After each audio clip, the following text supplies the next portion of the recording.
Hello everyone. Today we will estimate the serum uric acid. So in this video I will show you how to estimate the uric acid levels.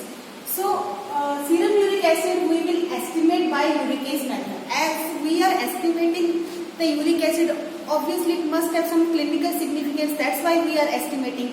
So the clinical significance of this uric acid is that it leads to a disease that is called as gout. So there are various causes of gout or hyperuricemia. We will see that later on. First we will see what is uric acid.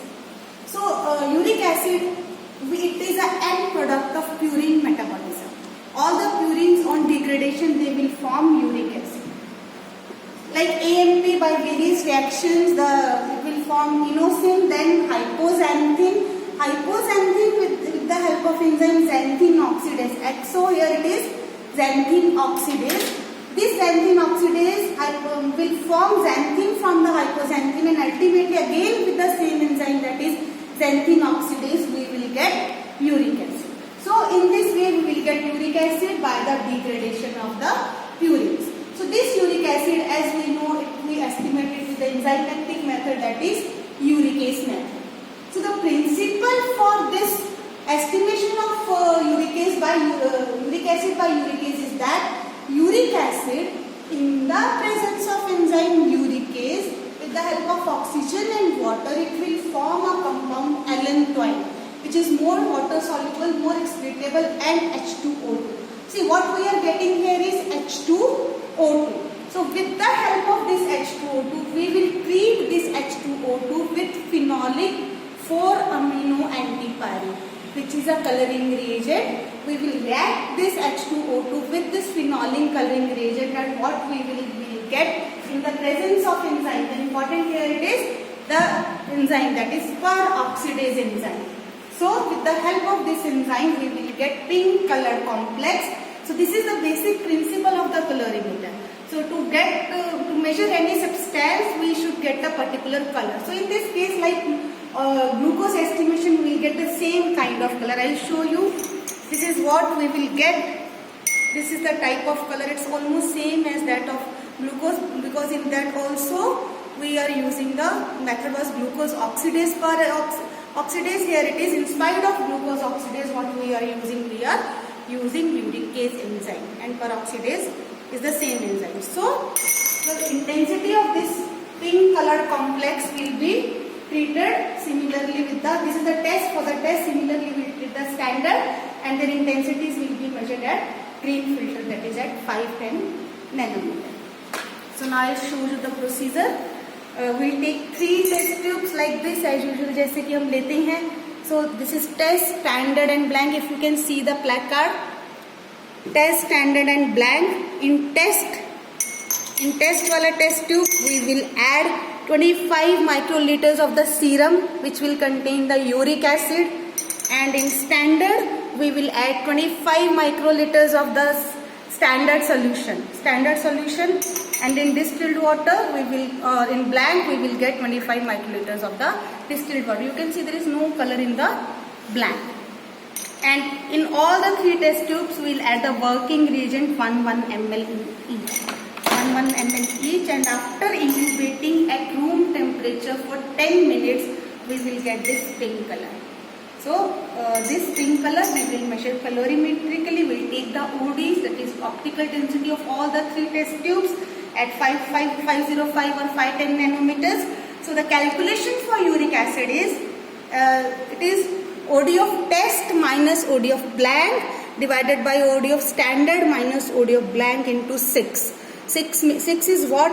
It is the concentration of the standard that we are taking. So with that standard concentration, we will get the OD of that particular standard, and we will calculate the value of the test which we want to estimate. So this is the basic principle of the uric acid estimation with the help of uric acid. So this is principle, this is procedure, and this is the calculation part. Now we will see what is the normal range. Normal range for the uric acid, it is around 2 to 6 milligrams. So it's vary with the male and the female. So we can say the range can be up to 7 milligrams % in case of males and the female. If it is more than 7, so it will be labeled as something abnormal. So the normal range is 2 to 6 mg/cent. If it is more than 6, rather if we say if it is more than 7, we'll label it as a hyperuricemia. We label it as a hyperuricemia. So there are various causes of the hyperuricemia. The one of the cause for hyperuricemia is gout, and this gout, it has further many causes. We can say it can be primary gout or it can be secondary gout. Primary gout means it's metabolic disorder, where the enzymes of purine metabolism, purine synthesis, they will be altered. So if we discuss the primary gout, that is important for theory as well as for the practical purpose also. So what happens in case of primary gout? The enzymes that are altered in case of primary gout is the first enzyme of purine biosynthesis, that is PRPP, which is phosphoribosyl pyrophosphate. It is PRPP. PRPP, this is the first enzyme for the purine biosynthesis, which helps in the synthesis of active ribose.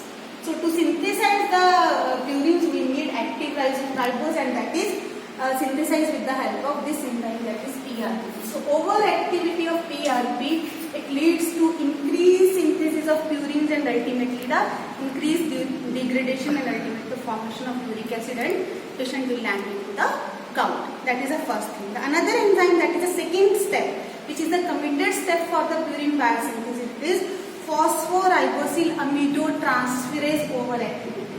Phosphoribosyl amidotransferase overactivity, that is the second enzyme for the purine biosynthesis. It's a committed step. Once this step is there, there will be formation of the purines will be there, and we will get the more purines and more degradation and ultimately uric acid. Ultimately, the third step that is there is the third enzyme that is there is the decrease HGPRTase. This is the enzyme of the salvage pathway. HGPRT is hypoxanthine guanine phosphoribosyl transferase. So this is the first and second enzyme is the overactivity. Mostly क्या होता है in metabolic disorders, it is the deficiency of the enzyme that leads to the disease. But in this case, it is the overactivity of the first and the second enzyme. And the third enzyme, which is of a salvage pathway, it is HGPRTase deficiency. These three enzymes are important. So it's a enzyme of salvage pathway that leads to Nish-Nihan syndrome. Again, it's a metabolic disorder. So in Nish-Nihan syndrome, because of the deficiency of this enzyme, more PRPP will be available to form the purines by de novo synthesis, and more uric acid formation is there. Another important enzyme, that is an enzyme of glycogen storage disease, which is glucose 6-phosphatase deficiency, that is called as von Wrights disease.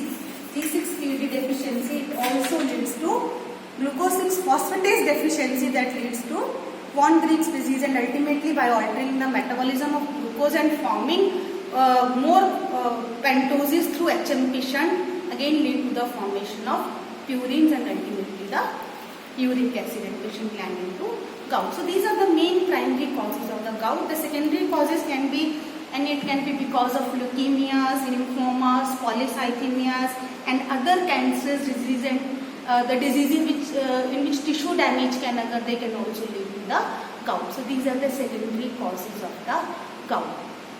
So the treatment of this hyperuricemia is, the first one is the patient should be given uricose urical drug so that uric acid can be excreted out. Second thing is that I want to mention is gout. As I said, gout is the increased concentration of uric acid. It is hyperuricemia. So increased uric acid get deposited into the tissues, into the joints, that leads to the tophi. So this tophi ultimately it leads to the gouty arthritis. It is very painful condition, so we have to treat the patient accordingly, either by giving the non-steroid anti-inflammatory drugs or by giving the steroids, or one of the drugs that is important for this gout is allopurinol. Allopurinol.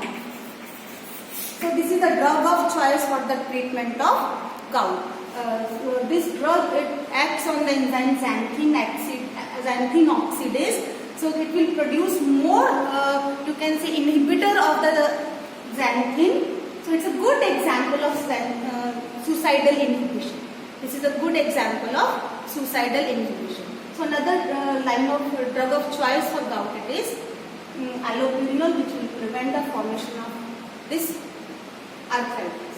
The another thing that can happen because of the increased uric acid concentration is that as there is more uric acid in the serum, more will be excreted out through the urine. So that leads to the formation of calculi or stone formation in the urinary tract. So ultimately it leads to the renal damage. So accordingly we have to treat the patient. So this is all about the uric acid estimation by uric acid. Thank you.